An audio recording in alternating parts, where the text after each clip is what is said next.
예레미야서 17장입니다. 예레미야서 17장 5절부터 8절 말씀까지 제가 봉독을 해드리도록 하겠습니다. 여호와께서 이와 같이 말씀하시느니라. 무릇 사람을 믿으며 육신으로 그 힘을 삼고 마음이 여호와에게서 떠난 그 사람은 저주를 받을 것이라. 그는 사막의 떨기나무 같아서 좋은 일이 오는 것을 보지 못하고 광야 간조한 곳 건건한 땅 사람이 살지 않는 땅에 살리라. 그러나 무릇 여호와를 의지하며 여호와를 의뢰하는 그 사람은 복을 받을 것이라. 그는 물가에 심어진 나무가 그 뿌리를 강변에 뻗치고 더위가 올지라도 두려워하지 아니하며 그 잎이 청정하며 가무는 해도 걱정이 없고 결실이 끝이지 아니함 같으리라. 아멘. 우리로 하여금 살아계신 하나님을 예배하게 하시고 또 이 시간 주의 말씀을 청정할 수 있는 은혜를 주심을 감사를 드립니다. 종을 통해서 주의 말씀이 선포될 때에 말씀 우리에게 은혜가 되게 하시고 위로가 되게 하시고 큰 힘이 되게 하옵소서. 예수님 이름으로 기도하옵나이다. 아멘. 할렐루야. 자, 우리 옆에 있는 분들과 하나님 우리와 함께 하십니다. 인사하겠습니다. 하나님 우리와 함께 하십니다. 할렐루야. 모든 강들의 어머니라고 불리어지는 인도 차이나를 관통하고 있는 메콩강이 있습니다. 자, 중국 티베트에서 시작되어져 가지고 남중국해까지 세계 12번째로 긴 강이라고 이야기를 합니다. 자, 그런데 그 강에 중국이 11개 댐을 상류에다가 건설을 하게 됩니다. 자, 상하류 지역의 베트남이나 라오스나 캄보디아나 태국이라든지 미얀마 등 나라들은 심각한 여러 가지 어려운 상황 가운데 처해지게 됩니다. 11개 댐을 통해서 물을 완전히 가둬둬버린 상태이기 때문에 이제 물이 범람하던 강은 이제는 사막화가 여러분들이 진행되어지고 있습니다. 고기들은 말라 죽고 또 고기들이 없다 보니까 새들도 떠나고 강둑은 무너져 내리고 더 이상 생물이 살 수 없는 상까지 이르게 되었습니다.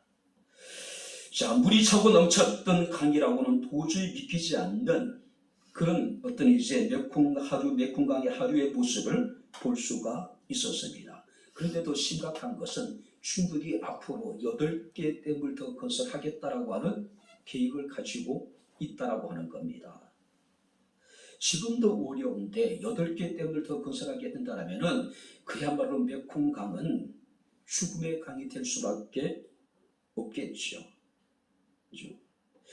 자, 물은 생명의 근원이라고 이야기합니다. 물이 있는 곳에는 분명히 어떤 생명체든지 생명이 존재하게 됩니다. 그러나 물이 사라지게 되면 생명체도 사라지게 될 것이고 그것은 죽음의 땅이 될 수밖에 없을 것입니다. 그래서 우리가 여러분들이 인류 문명을 살펴보게 되면 그 문명들이 다 강을 중심으로 이루어지게 됨을 우리가 봅니다. 중국의 황하 문명은 황하강을, 인도의 인더스 문명은 인더스강을 중심으로, 또 이집트의 문명은 나일강을 중심으로, 또 메소포타미아 문명은 티그리스강이라든지 유브라테스 강을 중심으로 문명이 꽃피우게 되는 모습을 우리가 보게 됩니다. 지금 전 세계의 대부분의 도시들이 강을 중심으로 이렇게 발전해 오고 있는 모습을 우리가 보게 됩니다. 물은 생명과 같은 것입니다. 그죠? 자, 오늘 성경 말씀을 보게 되면은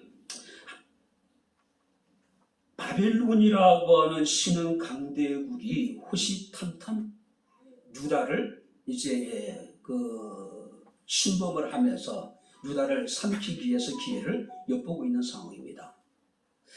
북이스라엘은 아수르에 의해 가지고 망하고 또 아수르라고 하는 강대국은 바벨론에 의해 가지고 지금 멸망을 당한 상태입니다. 그러니까 바벨론과 유다의 차이를 완충해 줄 수 있는 나라들이 아무도 없어요. 이제 국경을 맞대게 됩니다. 자, 절체절명의 여러분들 국가적인 위기 상황 속에서 하나님은 예레미야 선지자를 통해서 이스라엘 백성들에게, 유다 백성들에게 회개를 촉구하게 되는 모습을 우리가 보게 됩니다. 이제라도 그들이 돌이켜서 회개하라고 하는 이야기예요. 자, 하나님께서는 예레미야에게 바로 12가지의 유다 심판에 대한 환상을 보여줍니다. 그 가장 중요한 대표적인 환상이 북쪽에서 기울어진 끓는 가마. 자, 쉽게 얘기해서 어마어마한 큰 가마가 북쪽에서부터 남쪽으로 기울어져 있는 상태입니다. 자, 이것은 하나님의 심판이 북쪽에서부터 이르게 될 것을 의미하고 있고, 끓는 가마라고 하는 것은 그 심판으로 인해서 겪게 될 고통이 어마어마하다는 것을 나타내고 있습니다. 그럼에도 불구하고 그들은 돌이키지 않는다라고 하는 사실이에요. 자, 오늘 우리가 본 말씀을 보게 되면 하나님께서는 유다의 범죄에 대해서 지적하면서 두 종류의 사람을 대비시킵니다. 성경 말씀을 보게 되면 어떤 사람입니까? 사람을 의지하는 자와 하나님을 의지하는 자. 자, 사람을 의지하는 자는 저주를 받게 될 것이고 하나님을 의지하는 자는 복을 받게 될 것이라고 하는 말씀입니다. 간단합니다. 그러나 단호합니다. 분명해요.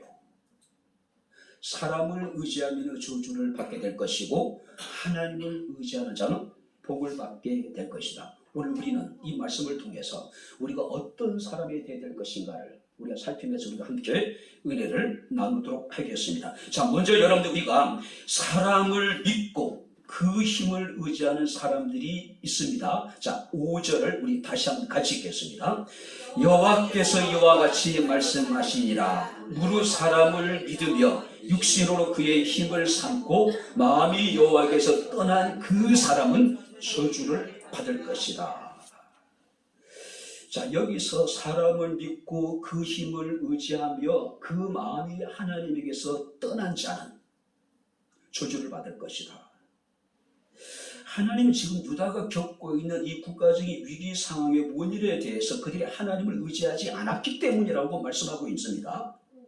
그들이 우상을 섬겼고 그들이 하나님보다도 다른 사람들을 더 의지했기 때문이라고 그들에게 경고하고 있어요. 그런 자들에 대해서 하나님께서는 그들은 저주를 받을 것이다. 저주를 받을 것이다. 자, 이 정도 상황에 이르게 되었다면 우리는 어떻게 해야 될까요? 유다는 어떤 선택을 해야 될까요? 하나님 앞에 나와 온전히 하나님을 의지하고 하나님을 의리해야 되지 않을까요? 근데 유다는 그렇지 않았다는 사실이에요. 자, 절체절명의 국가적인 위기 속에서 그들은 당시의 상황 갈대처럼 이미 힘을 잃어가고 쇠퇴해가고 있는 애굽의 사신을 발견을 합니다. 애굽의 도움을 구하게 돼요. 그죠? 그래서 하나님께서 말씀하십니다. 무릇 사람을 믿으며 육신으로 그의 힘을 삼고 마음이 여호와께서 떠난 그 사람은 저주를 받을 것이다. 그들의 주어진 결과는 뭡니까? 저주라는 거예요. 자, 여기서 우리가 5절 말씀을 보게 되면은 사람이란 단어가 3번 등장을 합니다. 자, 첫 번째 무릇 사람을 믿는 사람, 두 번째는 육신으로 그의 힘을 삼는 사람, 세 번째는 뭐냐면은 마음이 여호와께서 떠난 사람. 근데 원문에 보게 되면은 각기 다른 단어를 사용하고 있다는 거예요. 첫 번째 여러분들이 무릇 사람을 믿는 사람들이라는, 여기서 사람이라는 건 일반적으로 모든 사람들, 우리가 지금까지 만나왔던 사람들, 앞으로 만날 이 땅에 살아가는 동안에 우리가 더불어 살아가는 모든 사람들. 두 번째 여러분들 여기서 육신으로 그 힘을 삼는다라고 하는 것은, 여기서 육신이라는 것은 전능하신 하나님과 대조되는 연약한 인간, 결함이 많은 인간, 또 어떤 분은 여기서 가족이나 친족이라고 이야기를 하기도 합니다. 자, 세 번째 여기서 여러분들이 마음이 여호와께서 떠난 그 사람, 어떤 사람이냐면은 강한 자 혹은 힘이 있는 자, 용사. 근데 분명히 확실한 것은 우리가 그 누구도 의지해서는 안 된다라고 하는 사실이에요. 우리가 세상을 여러분 살아가는 동 우리가 만나는 수많은 사람들, 또 우리의 여러분들 친족이나 우리의 가족들 뿐만 아니라 우리가 스스로 강하다고 여기고 있는 모든 사람들은 결코 우리가 의지의 대상이 아니라고 하는 거예요. 우리는 이 땅에 살아가는 동안에 이런저런 참 많은 사람들을 만나게 됩니다. 누군가는 내게 힘이 되어 주기를 기대합니다. 누군가는 내게 비빌 언덕이 되어 주기를 기도합니다. 누군가는 나의 가려운 부분을, 나의 연약함을 담당해 주기를 우리가 기대를 해요. 그런데 성경 우리에게 이렇게 말씀하고 있습니다. 시편 146편 3절 4절 말씀을 보니까 기인들을 의지하지 말며 도울 힘이 없는 인생도 의지하지 말지니 그의 호흡이 끊어지면 흙으로 돌아가서 그날에 그의 생각이 소멸하게 될 것이다. 우리가 믿고 의지하고 비빌 언덕으로 여기고 있는 그들 역시도 오늘 호흡이 끊어지면 흙으로 돌아가게 될 그런 연약한 존재라는 것, 무력한 존재라는 거죠. 그리고 이사야서 2장 22절에서는 말씀합니다. 너희는 인생을 의지하지 말라. 그러니까 모든 사람들을 의지하지 말라는 이야기예요. 그의 호흡은 코에 있나니 샘할 가치가 어디 있겠느냐. 인생은 우리의 보기에 강해 보이고 힘이 있어 보이고 지혜롭게 보이고 내가 비빌 언덕이 될 만한 그런 존재로 여기고 있는지 모르겠지만 하나님에게 있어서 그들은 샘할 가치가 없는 존재들이라는 거죠. 그런데 그런 사람들은 우리가 의지해서 되겠습니까? 이렇게 여러분 우리가 하나님을 의지하지 않는 자, 성경 말씀을 보게 되면은 사람을 믿고 육신으로 그 입을 삼고 마음이 여호와께서 떠난 그 사람은 저주를 받을 것이다. 그 저주가 어떤 것일까요? 6절 말씀을 우리 같이 읽겠습니다. 그는 사막의 떨기나무 같아서 좋은 일이 오는 것을 보지 못하고 광야 간주한 곳 경건한 땅, 사람이 살지 않는 땅에 살게 될 것이다. 사막의 떨기나무 같을 것이다. 자, 여기서 사막에서 흔히 볼 수 있는 감목을 말합니다. 키가 작고 가지가 앙상한 나무예요. 과실수로서 여러분들이 열매도 없고 관상수로서 볼만한 가치가 없고 특별히 목재로도 전혀 사용할 수 없는 아무 쓸모없는 나무같이 될 것이라는 이야기예요. 무가치한 존재가 될 거라는 거죠. 사막의 떨기나무는 늘 사막의 강한 바람으로 인해가지고 먼지를 뒤집어 쓰고 있고 뜨거운 열기를 견뎌야 되고 겨우 생명을 유지하는 정도의 나무, 열매는 어떤 것도 기대할 수 없는 나무가 사막의 떨기나무라는 것이죠. 자, 그런데 사막의 떨기나무는 성경 말씀 보니까 좋은 일이 오는 것을 보지 못할 것이다. 자, 원문을 보게 되면은 장차 좋은 일이 올 때 그것을 전혀 보지 못하고 그것을 누리지도 못할 것이다. 무슨 얘기예요?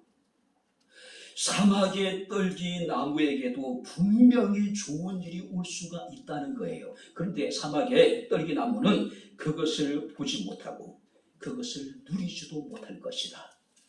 얼마나 비참해요. 지금도 온통 먼지를 뒤집어 쓰고 뜨거운 열기에 힘겹게 견디고 있는데 겨우 생명을 유지하고 있는데 좋은 일이 올 때에 그것을 보지 못하고 누리지 못한다면 얼마나 여러분들이 비참하겠어요. 그렇죠? 열왕기하 7장에 보게 되면 엘리사 시대의 아람이 사마리아를 포위하게 됩니다. 자, 포위당한 사마리아의 사람들의 참상은 말로 표현할 수 없는 정도예요. 부정한 동물로 여겨졌던 낙타 고기가 엄청난 비싼 가격에 매매가 됩니다. 그리고 여인들이 자신의 아이들을 잡아먹는 그런 비참한 상황이 벌어지게 돼요. 하루는 여인이 왕에게 찾아옵니다. 자신의 온통함을 호소합니다. 내가 친구와 더불어서 어제는 우리가 우리 아들을 잡아먹고 오늘은 그의 아들을 잡아먹기로 했는데 그 친구가 자기 아들을 몰래 감춰버렸다는 이야기예요. 이런 상황이 벌어지게 됩니다. 그죠? 참담한 상황이에요. 자, 그때 하나님께서는 엘리사 선지자를 통해서 내일 이맘때가 되면은 아람의 군대가 물러가게 될 것이고 모든 양식이 정상적으로 거래되게 될 것이다라고 이야기를 해요. 그랬더니 왕의 한 장관이 엘리사에게 이런 얘기합니다. 여호와께서 하늘에 창을 내신들 이런 일이 있겠느냐라고 비아냥거려요. 그죠? 그런데 다음날 어떤 일이 벌어지게 되냐면은 4명의 나병 환자가 이러지도 못하고 저러지도 못하고 결국은 아람의 군대에 투항하기 위해서 아람의 진영을 쳤습니다. 그랬더니 아람의 군대가 모든 것을 버려두고 도망을 가버린 상황이에요. 이 나병 환자들이 자신이 원하는 것을 막 취하다가 이건 아니지. 지금 사마리아에서 고통을 겪고 있는 자신들의 어떤 그 동포들을 생각하니까 이건 아니지. 그래서 사마리아에 가서 이 사항을 알리게 됩니다. 그리고 왕이 확인해보고 백성들이 이제 급히 성을 빠져나가게 됩니다. 그때 여호와께서 하늘의 창을 내신들 이런 일이 있을 수 있겠느냐라고 비아냥거렸던 그 장관이 성문을 지키고 있다가 백성들이 그를 밟고 지나가니 그가 죽어버리게 돼요.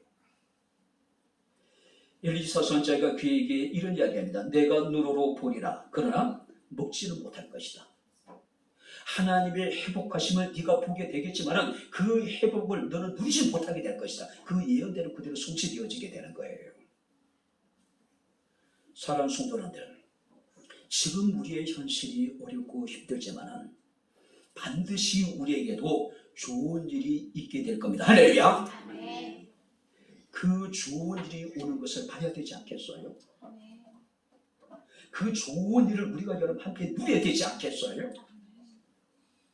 그런데 성경 말씀이 오늘 우리에게 이러기를 사람을 믿으며 육신으로 그의 힘을 삼고 마음이 여호와께서 떠난 그 사람은 저주를 받아서 좋은 일이 오는 것을 보지 못하고 좋은 일이 왔을 때 그것을 누리지 못하게 될 것이다. 비참한 상황을 의미하고 있습니다. 자, 뿐만 아니라 그들은 광야 간주한 곳, 건건한 땅, 사람이 살 수 없는 곳에 살게 될 것이다. 자, 여기서 간주한 땅이라고 하는 것은 모든 작물이 불탈 정도로 뜨거운 불볕, 도의를 말하는 겁니다. 모든 것이 메말라버린 상태. 그죠? 그래서 건건한 땅이라고 하는 것은 사람이 거할 수 없는 땅. 그것은 어떤 땅이냐면 소금기가 있는 땅을 말하는 거예요. 뜨거운 불볕 더위가 모든 것을 불타서 말라버리게 만들고 도저히 사람이 살 수 없는 메마른 땅, 소금기가 있는 땅에 산다라고 하는 것은 그건 비참한 상황이에요. 그죠? 한마디로 하나님을 떠난 사람들, 사람을 의지하고 또 하나님에게서 오히려 여러분 사람을 자신의 힘으로 삼는 그런 사람들은 이와 같은 저주를 받게 될 것이다. 오늘 사랑하는 성도 여러분들, 성경 오늘도 우리에게 말씀을 하고 있습니다. 하나님을 가까이 하며 내게 보기를. 할렐루야. 여러분들은 어떤 사람이 되기를 원합니까? 오늘 성경에 분명히 말합니다. 무릇 사람을 믿으며 육신으로 그의 힘을 삼고 마음이 여호와께 떠난 사람은 저주를 받을 것이다. 두 번째 성경 오늘 우리에게 말씀하고 있습니다. 한번 여러분들이 7절 말씀을 같이 읽겠습니다. 7절 다 같이 읽겠습니다. 그러나 물은 여호와를 의지하며 여호와를 의뢰하는 그 사람은 복을 받을 것이다. 사람을 의지하는 사람은 저주를 받을 것이다. 좋은 일이 오는 것을 보지 못하고 본다 하던 것을 누리지 못하게 될 것이다. 그들은 간조한 곳 건건한 땅에 사람이 살 수 없는 척박한 곳에 살게 될 것이다. 반면에 성경 말씀이니까 여호와를 의지하는 사람은 복이 있다라고 이야기를 하고 있습니다. 복을 받을 것이라고 이야기를 해요. 자, 여기서 여호와를 의지하고 여호와를 의뢰하는 사람. 자, 그가 받게 되는 여러분들이 복이 놀랍습니다. 8절을 보시기 바랍니다. 그는 물가에 심어진 나무가 그 뿌리를 강변에 뻗치고 더위가 올지라도 두려워하지 아니하며 그 입이 청정하며 가무는 해도 걱정이 없고 결실이 끝이지 아니함 같을 것이다. 자, 사람을 의지하는 사람은 사막의 떨기나무 같았겠지만은 여호와를 의지하는 사람은 물가에 심어진 나무가 같을 것이고, 자, 사막의 떨기나무와 물가에 심어진 나무, 너무나도 극명한 차이를 우리에게 보여주고 있죠. 자, 하나님을 의지하는 자는 물가에 심어진 나무 같아서 그 삶이 메마르지 않고 풍성한 삶을 살게 될 것이라는 이야기입니다. 그래서 혹자는 이르기를 여기서 복이라고 하는 것은 어떤 열매나 눈에 보이는 어떤 소유, 어떤 세상적인 복을 말하는 것이 아니라 여기서 복이라는 것은 존재의 복. 존재의 복. 무슨 얘기입니까? 하나님을 의지하는 사람은 물가에 심어진 나무가 된다. 그러니까 존재하는 그 자체가 복이라는 거죠. 왜? 물가에 심어져 있기 때문에. 내가 무엇인가를 원하는 것을 얻어서 우리가 복이 되는 게 아닙니다. 내가 무엇인가를 대단한 걸 이루기 때문에 복이 되는 것이 아니라 내가 존재하는 그 자체가 우리에게 복이라는 거죠. 할렐루야. 왜요? 그 뿌리가 물가에 심어져서 끊임없이 영양분을 공급받기 때문에 존재 그 자체가 복이 된다는 것이죠. 뭔가 우리가 대단한 것은 이룰 수 없지만 우리가 살아가는 그 자체가, 우리가 이 땅에 존재하는 그 제자가 우리에게 복이라는 사실을 믿으시게 주 이름으로 축원합니다. 할렐루야. 생명의 근원이 되시는 그리스도 안에서 우리가 존재하고 있기 때문에. 자, 이런 자들이 받게 되는 복이 뭡니까? 8절 말씀을 보시기 바랍니다. 뿌리를 강변에 뻗치고. 자, 물가에 심어진 나무는요, 그 뿌리가 강변에 뻗치고 있다는 이야기입니다. 자, 여기서 강변은 생수의 근원이 되시는 하나님을 말하는 겁니다. 하나님을. 자, 그렇기 때문에 더위가 올지라도 두려워하지 아니하며 가무는 해도 전혀 걱정이 없다. 사람은 더위가 오고 가물을 지게 되면 어떻습니까? 두려움과 염려와 근심, 농사를 지을 수가 없잖아요. 열매를 우리가 기대할 수 있는 것이 없잖아요. 그래도 불구하고 여호와를 의지하는 사람은 더위가 와도 가물을 해도 두려움이 없고 걱정이 없다는 이야기입니다. 왜 그럴까요? 우리가 생수의 근원 되시는 바로 하나님 안에 우리가 존재하고 있기 때문에, 존재 자체가 복이 되는 사람이기 때문에. 미국의 네바다 사막에는 성장 습성이 상해 두 종류의 나무가 있다고 합니다. 텀블위즈라고 하는 나무가 있습니다. 축축한 습기진 곳을 이렇게 쫓아다니는 나무예요. 그래서 축축하고 습기가 진 곳에 실뿌리를 내리고 있습니다. 그러다 습기가 사라지면은 뿌리를 포기해버려요. 그리고 이제 바람에 자신의 몸을 날립니다. 그리고 다시 이제 이곳저곳 굴러다니면서 습기가 있고 축축한 곳을 찾아다니는 것. 반면에 조슈아 트리라고 조슈아 나무가 있습니다. 척박한 사막이지만 한번 심겨진 곳에 깊이 뿌리를 내리고 산다 그래요. 이 나무의 뿌리는요 11m까지 뻗는다고 이야기를 합니다. 1년에 3.8cm 아주 작게 자라요. 그러나 어떤 수종은 1000년을 살아간대요. 사막에서, 그 척박한 곳에서. 오늘 우리는 이 땅에 살아가는 동안에 우리의 삶이 녹록지 않죠. 때문에 우리가 척박한 우리의 현실 앞에서 우리는 좌절하고 절망할 때가 얼마나 많은지 모릅니다. 그러나 기억하시기 바랍니다. 우리가 하나님을 의지하면은 물가에 심어진 나무처럼 우리가 복을 받게 될 것이다. 왜? 우리 뿌리가 강변에 뻗쳐 있기 때문에. 강변에. 그렇죠? 자, 그래서 골로새서 2장 6절 7절에 사도 바울은 골로새의 성도들을 향해서 그러므로 너희가 그리스도 예수를 주로 받았으니 그 안에서 행하되, 한번 따라해 보시기 바랍니다. 그 안에 뿌리를 박으며, 할렐루야, 그 안에 뿌리를 박으래요. 그리스도 안에서 셈을 받아 교훈을 받은 대로 믿음에 굳게 서서 감사함을 넘치게 하라고 말씀을 하고 있습니다. 그런데 예레미야 2장 13절 말씀을 보게 되면 유다 백성들은요, 생수의 근원 되신 하나님을 믿는 것이 아니었습니다.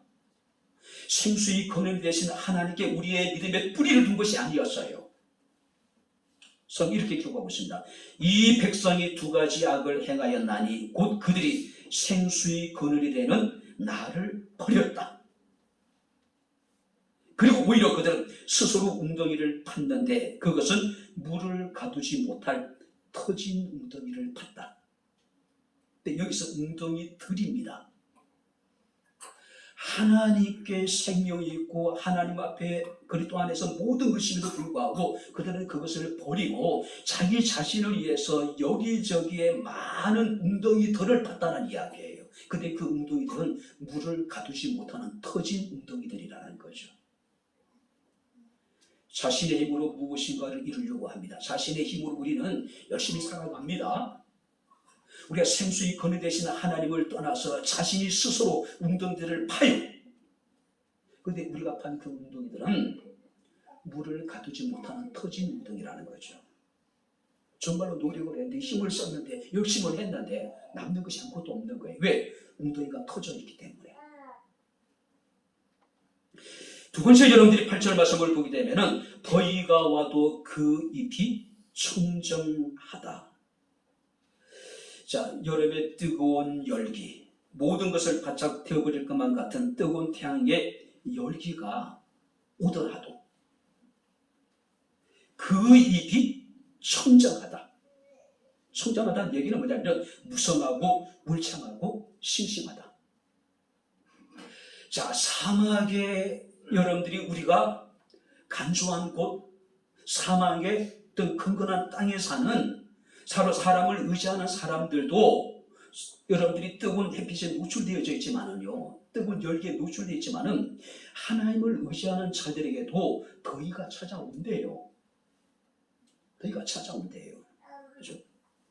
자, 그럼에도 불구하고 그 뿌리가 강변에 뻗쳐 있기 때문에 그 잎이 청정하다. 푸르고 또 푸르다. 푸르고 또 푸르다. 그죠? 바짝 말라버린 사막의 떨기나무와는 전혀 다른 모습을 우리에게 보여주고 있습니다. 뿌리를 강변에 내린 나무는 사시사철 여러분들이 푸릅니다. 왜냐하면 생명이 있기 때문에, 그곳에. 그죠? 생명이 있기 때문에. 청정하다는 이야기는 뿌리가 그만큼 건강하다는 이야기죠. 아무리 여러분들이 그 이파리가 화려하고 꽃이 화려하다 하더라도 나무가 뿌리가 썩게 되면 어떻습니까? 시간이 지날수록 여러분들이 어떻게 돼요? 나무는 서서히 죽어갑니다. 떡잎이 지고요. 이파리가 시들고요. 결국 여러분들이 죽어요. 그러나 이파리가 시들시들하고 꽃이 여러분 시들시들 하더라도 뿌리가 건강한 나무는 언젠가는 푸른 잎을 냅니다. 화려한 꽃을 피우게 돼 있단 말이에요. 모소라고 하는 대나무가 있는데 이 대나무는요, 땅에 심겨진 때로부터 5년 동안은 순을 내지 않는데요. 5년 동안 땅속 깊이 그리고 멀리 뿌리를 계속해서 내려갑니다. 그리고 일단 한번 죽순이 돋아나기 시작하면은 엄청나게 빠른 속도로 성장을 합니다. 하루에 30cm씩. 그리고 6주가 되면 잎이 15m 이상의 긴 대나무가 되어져 있는 거예요. 오늘 사랑하는 성도 여러분들, 더위가 와도 그 잎이 청정한 사람. 왜요? 물가에 심어진 나무가 그 뿌리를 강변에 뻗치고 있듯이 우리가 그리스도 안에서 늘 푸른 신앙의 사람이 되어질 수 있기를 주 이름으로 축원합니다. 마지막으로 세 번째, 여러분들이 8절 말씀에 뭐라고 얘기하면은 가무는 해도 결실이 끝이지 아니한다.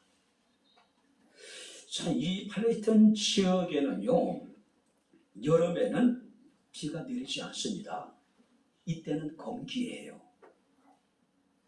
겨울이 우기입니다. 그런데 이 우기가 되었음에도 불구하고 장기간 비가 내리지 않을 때가 있어요. 그죠?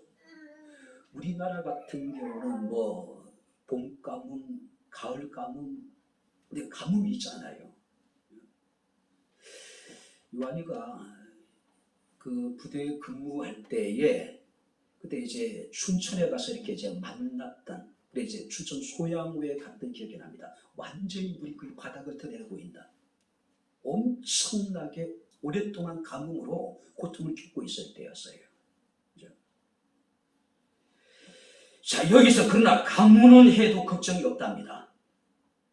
여름에는 당연히 건기기 때문에 비가 내리지 않아요. 겨울에는 우김에도 불구하고 비가 내리지 않는 그런 상황이 벌어진다 하더라도, 그런 가뭄이 계속된다 하더라도 물가에 심어진 나무는 결실이 끝이지 아니할 것이다.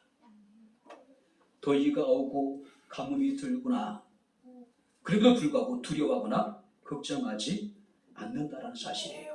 그래서 우리가 시편 1편 3절 말씀 보니까 그는 시냇가의 나무가 철을 따라 열매를 맺으며 그 잎사귀가 마르지 아니한 같으니 그가 하는 모든 일이 한번 따라해 보시라. 다 형통하리로다. 할렐루야. 가뭄은 해가 찾아오고 더위가 와도 그리스도 안에 있는 사람들, 하나님을 의지하는 사람들은 그가 하는 모든 일이 다 형통하게 될 것이라는 이야기예요. 특별히 여러분 주목해야 될 것은 더위와 가뭄이에요. 여호와를 의지하지 않냐고 사람을 의지하는 자들에게만 더위나 가뭄이 찾아오는 것이 아닙니다.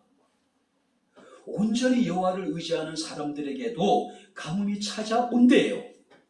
더위가 온답니다. 자, 여기서 더위나 가뭄이라고 하는 것은 우리가 겪을 수 있는 이 땅에 살아가는 동안의 모든 고난, 환난, 그런 어려움을 말하고 있는 겁니다. 예수를 믿고 교회를 다닌다고 해도, 정말 열심히 우리가 기도 생활하고 열심히 예배를 드리고 봉사활동을 열심히 해도 인생의 더위는, 인생의 가뭄은 언제든지 우리에게 찾아올 수 있다는 사실이에요.